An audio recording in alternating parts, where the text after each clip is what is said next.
Have you ever stopped to think about why only 1% of people manage to achieve the long-dreamed financial freedom? It's not because these people were born rich or had luck, but because they learned to see money in a different way. While most people view their salary only as something to pay bills, they see it as a powerful tool to build a future of freedom. Let's imagine a situation. Anna works at a regular job, earns an average salary, and barely has anything left at the end of the month. For her, the idea of becoming financially independent seems impossible. She thinks, how can someone like me, who earns so little, dream of this? But the truth is that financial freedom doesn't depend on how much you earn, but on how you use what you earn.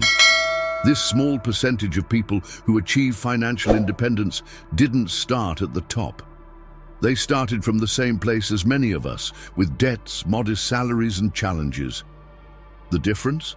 They decided to change the way they thought and acted regarding money. Instead of seeing their salary as a limit, they began to see it as an opportunity to create something greater. This 1% isn't an exclusive and unattainable club. Anyone can be a part of it.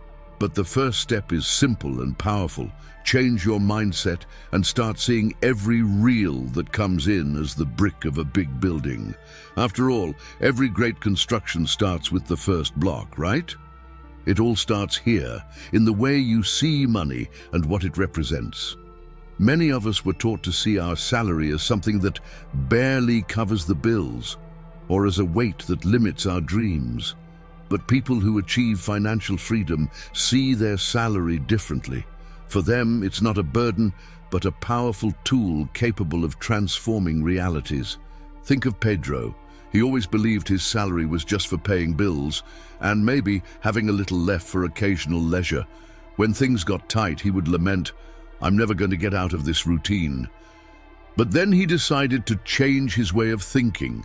He stopped looking at his salary as something fixed and limited and started seeing it as a lever, a starting point for achieving something greater. The secret of wealthy people is exactly that. They don't rely only on their salary.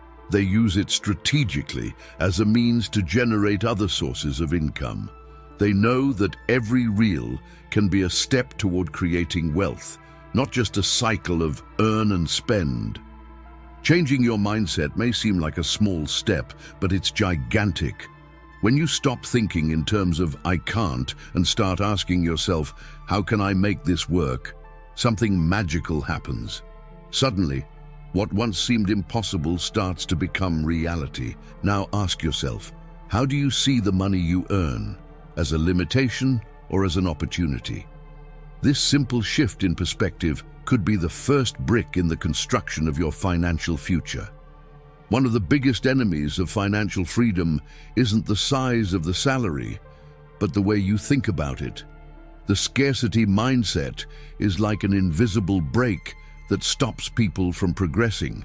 Thoughts like, "I don't earn enough," "I'll never be able to save money," or "It's impossible to invest with what I have." These phrases may seem harmless, but they act as barriers that keep you in the same place. Now imagine Carla. She works hard every day, but every time she gets her salary, she feels like it's not enough. The bills arrive, unexpected expenses appear, and the little that's left goes to purchases she knows deep down she didn't need. She always tells herself, "With what I earn, saving is impossible." This thought becomes a self-fulfilling prophecy. Month after month, she stays stuck in the same financial struggle.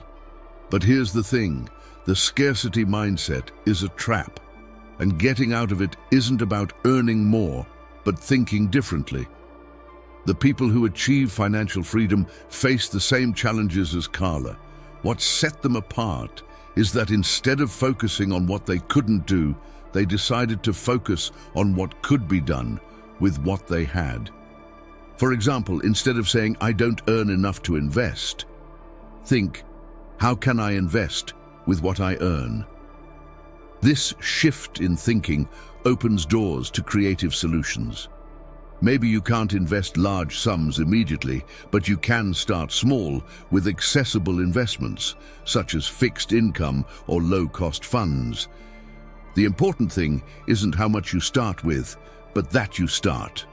And there's more. Avoiding the scarcity mindset also means stopping looking at problems as excuses and starting to see them as opportunities.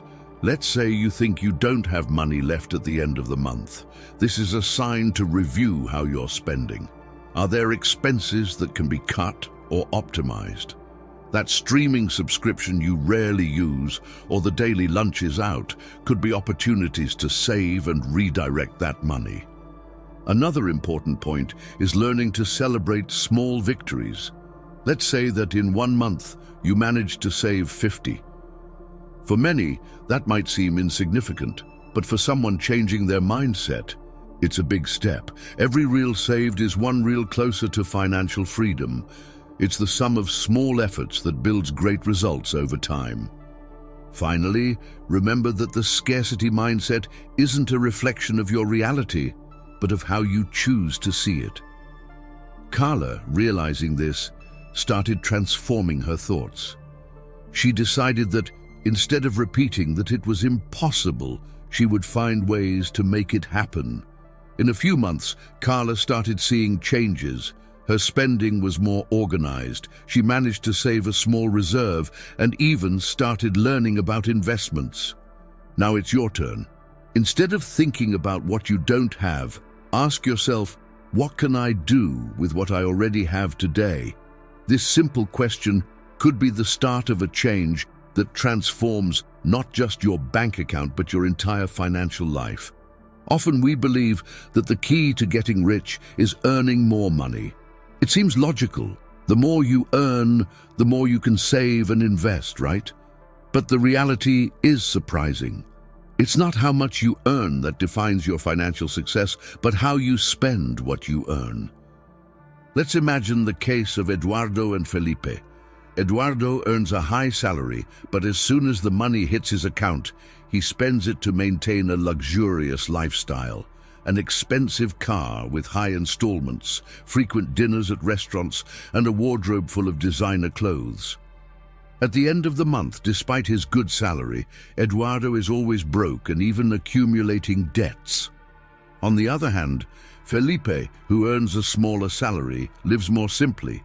He organizes his expenses, avoids unnecessary spending, and directs part of his money to savings and investments. Now, who do you think is building wealth? Surprisingly, it's not Eduardo with his high salary, but Felipe, who knows how to manage what he earns. That's because the secret to wealth isn't earning more, but controlling the flow of money. Controlling expenses doesn't mean living miserably or giving up everything you enjoy. On the contrary, it's learning to prioritize what really matters and cut excesses that don't add value to your life. Want a practical example? Instead of buying that latest generation phone that costs a small fortune, how about analyzing if your current model still meets your needs? The money that would be spent on that purchase could be used to invest in something that will bring financial return in the future. Another important point is understanding the difference between necessary spending and impulse buying. How many times have you entered a store or browsed a shopping website and seen something you just couldn't pass up?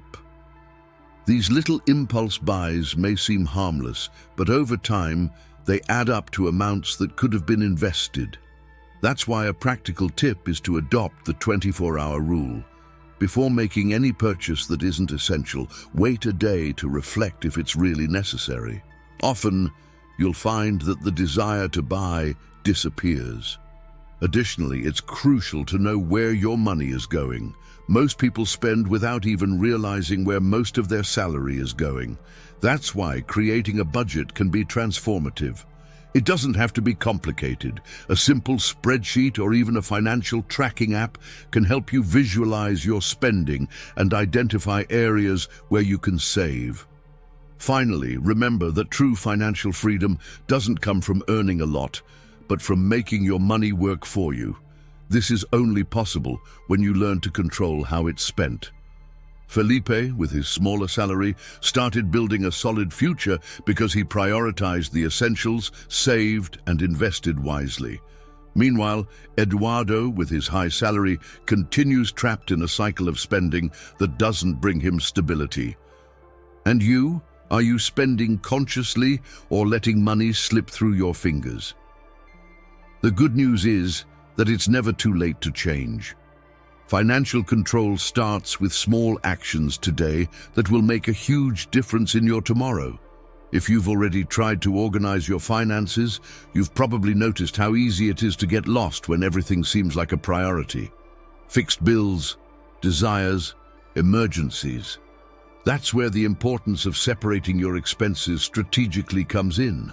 This is one of the golden rules of financial education and can transform how you manage your money. Let's imagine Anna's story. She earned a reasonable salary, but at the end of the month, she couldn't understand where her money had gone. Like many of us, she paid the bills, spent on leisure, and left savings for what was left over. The problem? There was never anything left, until she discovered the famous 30% rule for financial goals, taught by Robert Kiyosaki. This rule changed her life. The rule is simple but powerful. Separate 10% of your salary for savings, 10% for investments, and 10% for personal development. But what does this mean in practice? 10% for savings. Think of savings as your life jacket. It's the money you save for emergencies, like an unexpected medical expense or an urgent car repair. Anna started by saving $100 per month, an amount that seemed small but soon turned into an emergency fund of $3,000 in just over 2 years. This money saved her from taking out expensive loans when she had a medical emergency. 10% for investments. Investing is key to financial growth. These 10% aren't meant to sit idle. They should be put to work. Anna decided to start with Treasury Direct, a safe and accessible option for beginners. Over time, she studied stocks and real estate funds, expanding her investment portfolio. Even with modest contributions, she saw her money begin to grow consistently. 10% for personal development. Few people realize the importance of investing in themselves. This percentage is for courses, books, training, and anything that enhances your knowledge or skills. In Anna's case, she used part of the money to learn about finances and part to improve her professional skills. Not only did this help her manage her money better, but it also earned her a promotion at work. Why does this separation work? The biggest benefit of this approach is that it creates clarity and discipline. When you allocate money in advance for each goal, you avoid the famous, "I spent everything and now there's nothing left to save." Additionally, by separating expenses, you ensure that you're prioritizing what really matters, building a solid financial future and personal growth. Another advantage is that this practice eliminates the anxiety of thinking you need to save everything. By setting aside just 30% of your salary for these goals, you can live in the present while building for the future. What if 30% isn't possible? If you think 30% is an unattainable number right now, don't worry. Start with what you can. 5%, 10%, or even $50. The most important thing is to create the habit of setting aside and respecting the limits you set. Consistent effort matters more than immediate perfection. Anna started with small steps, and in a few years, she transformed her financial situation. Before, she lived paycheck to paycheck with no perspective. Now she has a robust emergency fund, an investment portfolio, and is constantly learning new skills. And you, have you tried separating your expenses this way? Remember, it's not about how much you earn, but about how you organize and use what you have. This simple rule could be the first step to transforming your finances and, who knows, your life. Have you heard that the secret to financial freedom is making money work for you? This concept, which seems so distant for many, begins with building assets that generate passive income. But what does that mean in practice? Let's explore together. What are assets? Assets are resources that put money in your pocket, even when you're not working. It could be a rented property, dividend-paying stocks, your own business, or even an online course you created and sell on the internet. Unlike liabilities like cars or electronics, which take money out of your pocket through maintenance, taxes, or depreciation, assets increase your wealth over time. Imagine João and Carla. João has a stable job, but he spends all his salary on liabilities: a new car, top-of-the-line electronics, and expensive dinners. Carla, with the same salary, decided to invest in assets. She bought shares of solid companies, acquired a small apartment to rent, and started an online business. After a few years, Carla no longer depends solely on her salary, while João remains stuck in the rat race, always working to pay the bills. How to start building assets? Building assets may seem complex, but it all starts with small steps. Here are some practical strategies. Invest in dividend-paying stocks. Stocks from companies that distribute part of their profits to shareholders are an excellent way to generate passive income. Even with little money, you can start investing in fractional shares or index funds. Buy properties to rent. If you're able to acquire a property, considering it as an asset might be a good idea. Small apartments or garages are affordable options and in high demand for rent. Create a digital product. Do you have knowledge in any area? Turn it into an online course, ebook, or another digital product. This is an asset that can generate continuous income with little effort after the launch. Invest in businesses. Whether starting your own business or investing as a partner in small companies, this can be an excellent way to generate assets. Of course, it requires study and planning, but the rewards can be great. The power of assets over time. Assets have a powerful cumulative effect. Initially, the return may seem small, but over time, the gains start to add up. It's the snowball effect. For example, imagine you invest in a real estate fund that pays $50 per month in dividends. It may seem little, but by reinvesting that money, you're creating a constant growth cycle. After a few years, these dividends could double or even triple, all without additional effort. Turning work into freedom. The big advantage of assets is that they allow you to make money while you sleep. Unlike a job, where you trade hours for a paycheck, assets continue to generate income regardless of your daily effort. This doesn't mean you should stop working, but the ultimate goal is to not depend solely on your job. João, our character, is still stuck in the cycle of working to pay his expenses. Carla, on the other hand, can choose where and how she wants to work because her assets provide her with a stable income. And you? Have you started building your assets? If not, it's never too late to begin. Even a small step today can be the start of a journey toward financial freedom. How about turning your salary into a tool to generate wealth and achieve your dreams? Now that we've explored the steps to turn your salary into a true wealth generator, the big question is, what will you do with this information? Remember, knowledge only makes a difference when it's put into practice. It doesn't matter where you are now. What matters is taking the first step. If you like this content and think it can help more people, like the video, share and subscribe to the channel. Your participation is essential for us to keep bringing valuable tips like these. And before you go, let me know in the comments, which of these strategies will you start applying today in your life? Let's build this path together. See you next time.